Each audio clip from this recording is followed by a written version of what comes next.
We've been looking at some of the misconceptions that surround this word forgiveness and some of the myths around it that simply make forgiveness difficult. You know, I've never said that forgiveness is easy, and one of the other misconceptions that we often come to is that, does it mean that if I forgive someone, I have to be back into a full relationship with that person?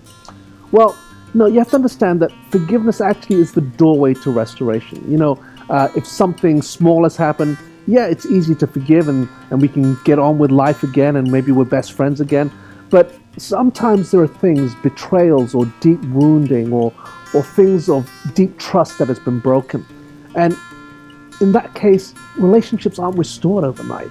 It takes a while for things to work themselves out. I often say a relationship needs to see the fruit of a repentance.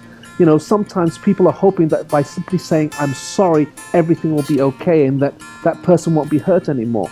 Well, when there's been an adulterous relationship, when a spouse is unfaithful to another, it doesn't get healed overnight. There's so many different issues, so many different conflicts that have to be resolved, and only time will heal that. And you see, forgiveness opens the way for healing. It opens the way for restoration and reconciliation. It in itself is not the restoration and reconciliation.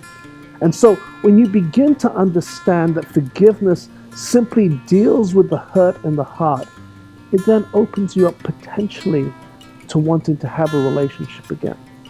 And so forgiveness doesn't mean that relationships are restored immediately, but forgiveness means that you are open again for reconciliation. You're open again to have a relationship.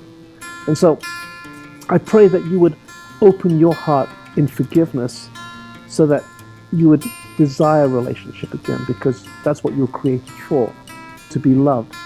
And when you are in the place of unforgiveness and bitterness, it's hard to receive that love. This is Steve Chua.